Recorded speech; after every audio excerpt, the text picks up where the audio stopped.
ચાલો જાણીએ આજના સમાચાર। વારાણસીના રુદ્રાક્ષ ઇન્ટરનેશનલ કન્વેન્શન સેન્ટર ખાતે તારીખ 18થી 20 જુલાઈ દરમિયાન ભારત સરકારના યુવા મંત્રાલય અને ઉત્તર પ્રદેશ સરકાર દ્વારા એક રાષ્ટ્રીય સંમેલન યોજાઈ ગયું। વ્યસન મુક્ત યુવા સમાજના નિર્માણ માટે યોજાયેલા આ શિખર સંમેલનમાં BAPS સંસ્થાના યુવાનોએ પણ કરી સુંદર પ્રસ્તુતિ। વિકસિત ભારત માટે નશામુક્ત યુવા સમાજ તૈયાર કરવાના હેતુથી યોજાયેલા આ સંમેલનમાં 123થી વધુ સામાજિક સંસ્થાઓના 1000થી વધુ પ્રતિનિધિઓ તથા ભારત અને ઉત્તર પ્રદેશના મંત્રીશ્રીઓ ઉપસ્થિત રહ્યા હતા।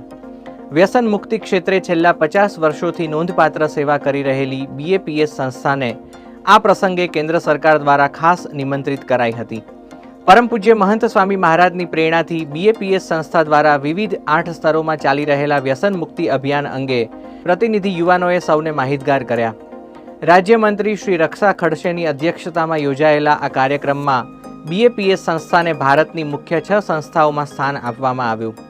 પરમ પૂજ્ય પ્રમુખ સ્વામી મહારાજ અને પરમ પૂજ્ય મહંત સ્વામી મહારાજની પ્રેરણાથી સંસ્થાની વિશાળ માનવ સેવાઓ સાથે વ્યસન મુક્તિ આંદોલન વિશે જાણી ઉપસ્થિત સૌ મહાનુભાવો અને શ્રોતાઓ પ્રભાવિત થયા। રાજકોટના BAPS સ્વામિનારાયણ મંદિરે તારીખ 20/7/2025ના રોજ સદગુરુ પૂજ્ય ડૉક્ટર સ્વામીની ઉપસ્થિતિમાં યોજાયો રક્તદાન યજ્ઞ। આ પ્રસંગે 800થી વધારે સંતો ભક્તોએ કુલ 3,10,000 cc કરતાં પણ અધિક રક્તનું દાન કરી અનેક દર્દીઓને નવું જીવન આપ્યું।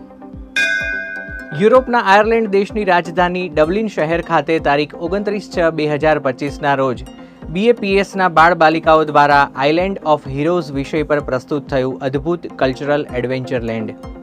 બોધપ્રદ મનોરંજન સાથે મૂલ્યનિષ્ઠ જીવનની પ્રેરણા મળે તે હેતુથી BAPS સંસ્થા દ્વારા યોજાયેલા આ કાર્યક્રમમાં બોધકથાઓ અને રમતો સાથે સાંસ્કૃતિક કાર્યક્રમોની જીવંત પ્રસ્તુતિઓ થઈ।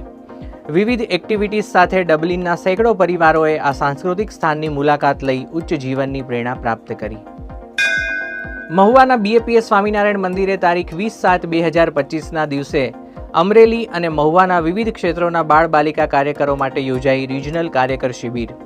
બી અ પરફેક્ટ કાર્યકર વિષય પર યોજાયેલી આ સત્સંગ શિબિરમાં અમરેલી, મહુવા, ધારી, સાવરકુંડલા, ઉના અને રાજુલા વગેરે ક્ષેત્રોના બાળ પ્રવૃત્તિના કાર્યકરોએ આધ્યાત્મિક માર્ગદર્શન પ્રાપ્ત કર્યું। પૂર્વ આફ્રિકામાં ટાન્ઝાનિયા દેશના દારેસલામ, મ્વાન્ઝા તથા યુગાન્ડા દેશના કંપાલા ખાતે BAPS મંદિરો દ્વારા થયું સાંસ્કૃતિક કાર્યક્રમનું આયોજન। સોશિયલ મીડિયાના વિવેકપૂર્ણ ઉપયોગ વિશે પ્રેરિત કરતા પિંજર સંવાદની રસપ્રદ રજૂઆત થઈ। આ પ્રસંગે 1200થી વધુ ભક્તોએ જીવનમાં ટેકનોલોજીના વિવેકપૂર્ણ ઉપયોગની પ્રેરણા પ્રાપ્ત કરી। BAPS સંસ્થાની